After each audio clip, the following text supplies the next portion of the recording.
Ok, explication des trades que j'ai pris aujourd'hui. Nous sommes le mercredi 22 juillet. Donc, j'ai pris un TP tout simplement ici à 7R avec un partiel à 80%. Puis est venu me BE tout simplement ensuite, qu'on verra tout simplement l'analyse ensemble. Plus ce SL. Donc, ce SL là, c'était bien sûr en conséquence de cause parce que j'avais pris un TP. Donc, je pouvais me permettre une deuxième cartouche qui est venu me SL juste avant de venir me donner mes 20R, etc. Donc, explication de ces trades, c'est parti. Donc déjà, j'arrive dans la journée. Premier truc, c'est je contextualise. Et en fait, c'est exactement la même chose qu'on doit faire sur de la lower time frame et de la higher time frame.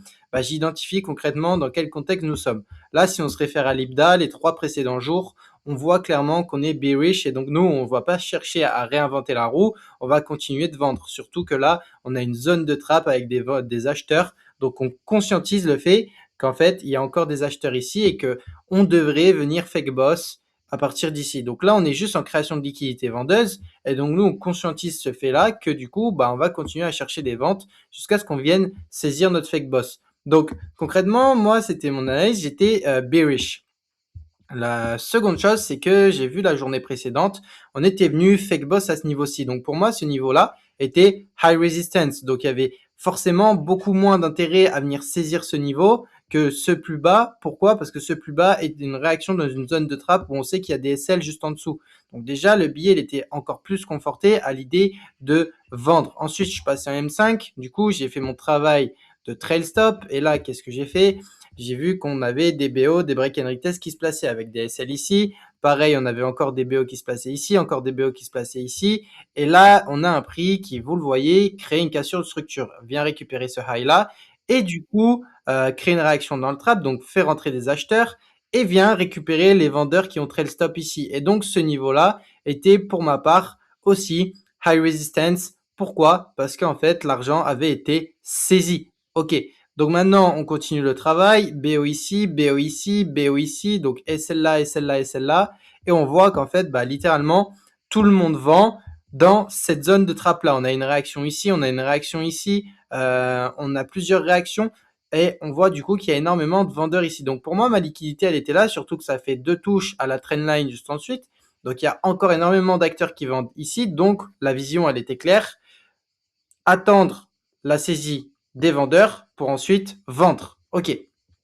Donc, en attendant, le prix, est-ce qu'il nous créait de la contrepartie? Je suis arrivé dans la session asiatique et j'ai vu qu'il nous créait de la contrepartie. Pourquoi? Parce qu'on a un shosh, ok, BO, super, BO ici, consolidation, niveau de support résistance, trendline, ok, super, hop, trap ici, génial. Donc là, on a tout. Puis le prix vient faire quoi? Vient tout simplement speed dans cette zone ici. Alors, je suis pas trop fan de saisir les POI en entrée directe, mais là, faut se l'avouer que on voit qu'on a en fait tout simplement un modèle 10, c'est-à-dire une liquidité externe saisie ici qui redirige vers une liquidité interne, le POI juste là. Et donc moi, j'ai tout simplement attendu le speed qui se faisait dans les timings, ok. Donc ici, on voit que là, on consolide, bam, et là, speed, bam. Donc là, littéralement, tout le monde se dit, on achète et nous, on comprend qu'on va vendre parce qu'en fait, tout le monde veut acheter là au vu de la vitesse. Personne se dit, bon, là, le prix va se retourner. Nous, on voit qu'il revient aux 50% du POI et qui vient rejeter ce niveau. Et donc, en fait, je me place directement avec le SL sur le plus haut, par là, et je me paye du coup à 7R pour ensuite laisser un partiel final jusqu'à mon draw on liquidity qui était du coup tout en bas ici.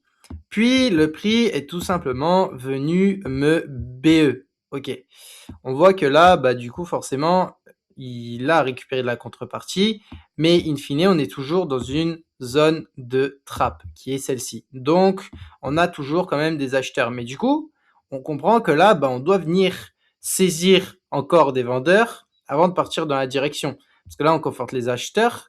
Mais comment on fait pour conforter les acheteurs? On doit créer une cassure de structure. Et là, si vous regardez, la cassure de structure la plus évidente, c'est celle-ci. Ok. Et donc forcément, si on a cette cassure de structure qui est évidente là, qu'on a en plus de ça des equals, qu'on a du coup des vendeurs qui se sont placés dans la zone de trappe là où j'ai pris mon trade, on comprend que le fake boss se fait en fait à partir d'ici. Hop, fake boss. Et du coup, moi j'ai compris que j'avais mon fake boss là, et du coup je suis allé en M1 pour chercher à exécuter. J'ai pas trouvé de point d'entrée immédiatement ici. Ok, j'attendais un modèle 10, il a pas fait, hop hop hop. Il est parti, venu réagir en fait tout simplement dans la contrepartie juste là. Vous voyez, c'est tout le temps la même chose. Donc là, il crée une réaction avec du speed, modèle 10 là. Donc je me place directement à l'entrée avec le SL sur le plus haut. Donc SL vraiment minime. Le prix refait un plus haut. Donc c'était le risque, forcément. Si j'étais conservateur, je me le serais mis là. Et dans ce cas-là, tout serait bien passé. J'étais un peu greedy, je l'avoue. Et là, bah, le prix part à la baisse. Et donc forcément, bah, il y a de fortes chances qu'ils viennent du coup chercher mon draw on liquidity final qui était ici. Donc voilà, là c'était un cas d'école classique. Il y avait juste à être proche des liquidités, à comprendre un peu le cycle et à cadrer le prix. Et là, vous aurez tout eu. Donc voilà.